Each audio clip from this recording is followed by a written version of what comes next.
बिस्मिल्लाहिर्रहमानिर्रहीम। लाखों करोड़ों दुरूदो सलाम मोहम्मद मुस्तफ़ा सल्लल्लाहु अलैहि वसल्लम और आले मोहम्मद पर। मैं हूं उमर दराज गोंदल। रात को जो कानून साजी हो गई वो बहुत पीछे रह गई, अब मामलात किसी और तरफ चले गए हैं। सुप्रीम कोर्ट के अंदर से खबर है, वो जिस तरीके से किसी की शादी हो तो कहते हैं ना कि अभी तो दुल्हन के हाथों की मेहंदी भी नहीं उतरी और ये हो गया है। तो जनाब अभी तो चीफ जस्टिस के हल्फ उठाने और दस्तखत करने की स्याही भी नहीं सूखी और सुप्रीम कोर्ट से ऐसी खबरें आ रही हैं जो कि अच्छी खबरें नहीं हैं।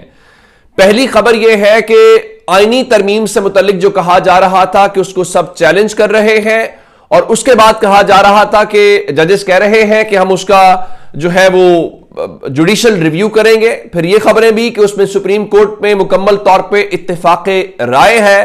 अब ऐसा क्या हुआ है कि सुप्रीम कोर्ट के सीनियर जजेस को बाकायदा तौर पे एक ऐलान करना पड़ा है, और यह क्या मामला है इसके हवाले से मैं आपको बता देता हूं। जस्टिस याह्या अफरीदी साहब जो हैं उनसे मुतल्लिक खबर, यह खबर रात को ही आ गई थी, और इस खबर के हवाले से जो हसनात मलिक और मतीउल्लाह जान है, मतीउल्लाह जान कह रहा हूं, हसनात मलिक और मतीउल्लाह जान, इन दोनों ने रात को खबर ब्रेक कर दी थी, और अब से थोड़ी देर पहले बाज़ाब्ता खत मंजर आम पे आ गया है। यह खत कल की तारीख का है, 4 नवंबर का, जो लिखा गया है चीफ जस्टिस पाकिस्तान को।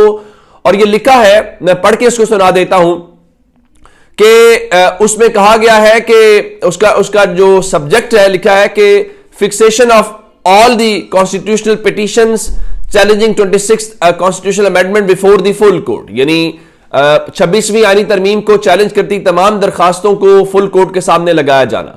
इस हवाले से बताया गया है कि इस खत में लिखा गया है कि जनाब चीफ जस्टिस 31 अक्टूबर को, यानी आज से गालिबन 5 दिन पहले, जो प्रैक्टिस एंड प्रोसीजर एक्ट की कमेटी है, यानी जजेस कमेटी, उस सिलसिले में उसकी एक मीटिंग कॉल करने के मुतालिबा किया गया था, और दरखास्त की गई थी कि 31 अक्टूबर को आपसे कि आप उस कमेटी का इजलास बुलाएं, और उस इजलास में 26वीं आईनी तरमीम के खिलाफ दरखास्तों को मुकर्रर करने पर गौर करना था। लेकिन तवज्जो दिलाने के बावजूद प्रैक्टिस एंड प्रोसीजर कमेटी का इजलास नहीं बुलाया गया। यानी इसमें जस्टिस मंसूर और जस्टिस मुनीब, जो दोनों सीनियर जजेस हैं सुप्रीम कोर्ट के, वो कह रहे हैं कि 31 अक्टूबर को आपसे रिक्वेस्ट की, मकसद 26वीं आईनी तरमीम था, और आपने कमेटी का इजलास नहीं बुलाया जस्टिस याह्या अफरीदी साहब ने। और उन्होंने कहा कि मामले की अहमियत को भांपते हुए हम दो मेंबर्स ने, यानी जस्टिस मंसूर अली शाह साहब ने, जस्टिस मुनीब ने, कानूनी इख्तियार के तहत खुद इजलास बुला लिया। यानी जब जस्टिस याह्या अफरीदी ने इन दो जजेस के कहने के ऊपर इजलास नहीं बुलाया, तो उसके बाद जस्टिस मंसूर और जस्टिस मुनीब ने खुद ही इस कमेटी का इजलास बुलाया। मजीद खत में लिखा कि उस इजलास में आईनी तरमीम के खिलाफ दरखास्तों को फुल कोर्ट के सामने मुकर्रर करने का फैसला किया। यानी जो इजलास इन दो जजेस ने किया, जस्टिस याह्या के बुलाने के बाद, न बुलाने के बाद, उस इजलास में इन दोनों जजेस ने इन तमाम दरखास्तों को सुप्रीम कोर्ट की फुल कोर्ट के सामने लगाने का फैसला किया है। यह कब हुआ, आगे चलते हैं।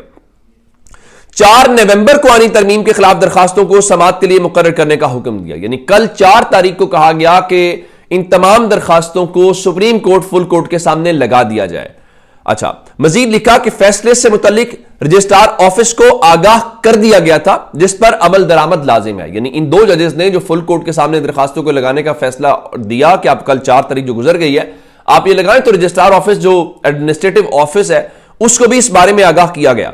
इंतहाई अफसोस के साथ कहना पड़ रहा है कि फुल कोर्ट समाअत की कॉज लिस्ट जारी नहीं हुई। कमेटी इजलास का फैसला अब भी बरकरार है, जिस पर अमल दरामद लाजमी है। 26वीं आईनी तरमीम के खिलाफ दरखास्तों को रवा हफ्ते लाजिमन समाअत के लिए मुकर्रर किया जाए। रजिस्ट्रार ऑफिस कमेटी इजलास के 31 अक्टूबर के फैसले को वेबसाइट पर जारी करे। एक इंतहाई अजीबो गरीब सा मामला है कि सुप्रीम कोर्ट जजेस जो हैं वो जस्टिस याह्या अफरीदी को कहते हैं कि जनाब आप इजलास बुलाएं, वो इजलास नहीं बुलाते, वो खुद इजलास बुला लेते हैं 31 तारीख को, फिर वो फैसला करते हैं भाई ये दरखास्तें फुल कोर्ट के सामने लगेंगी, क्योंकि अक्सरियत की बुनियाद के ऊपर यही फैसला होता है ना। जस्टिस याह्या और जस्टिस काजी फायज ईसा और अमीनुद्दीन खान इसी तरह से फैसला करते थे ना, जिसमें जस्टिस मंसूर नहीं बैठते थे, 2 जजेस फैसला सुना देते थे। उन्होंने कहा कि 4 तारीख को फुल कोर्ट बैठेगी, जो कल 4 तारीख गुजर गया है। और उसके ऊपर कोई फैसला नहीं हुआ। तो अब वो कह रहे हैं कि भाई इस हफ्ते लगाओ, कमेटी के मिनट्स जो है जारी करो। अब ये तो यूं लग रहा है कि सुप्रीम कोर्ट अंदर से ही डिसफंक्शनल होती हुई दिखाई दे रही है।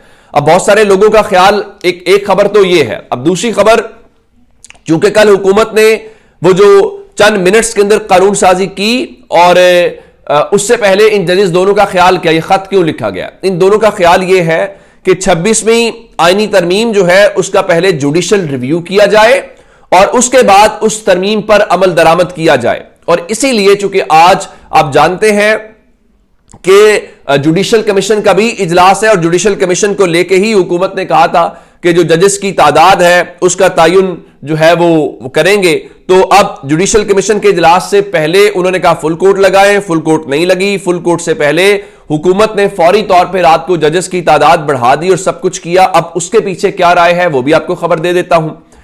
और वो मामला ये है कि बताया यह गया है कि सुप्रीम कोर्ट के जजेस में 26वीं आईनी तरमीम के खिलाफ इत्तेफाक राय पाया जाता है, यानी इसको जस्टिस मुनीब और जस्टिस मंसूर तक सिर्फ ना किया जाए।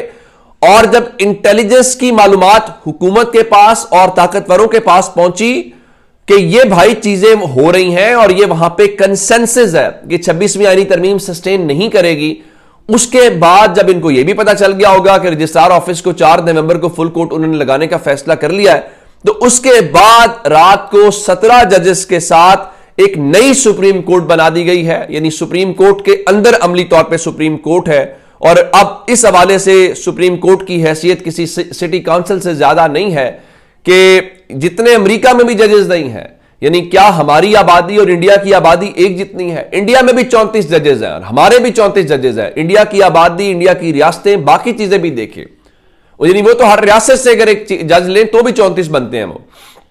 और हमने ये क्या किया, और फिर रात को इन्होंने क्या किया, रात को जब ये बिल्स पास हुए चंद मिनट्स के अंदर, तो चूंकि जरदारी साहब मुल्क से बाहर हैं और उसके ऊपर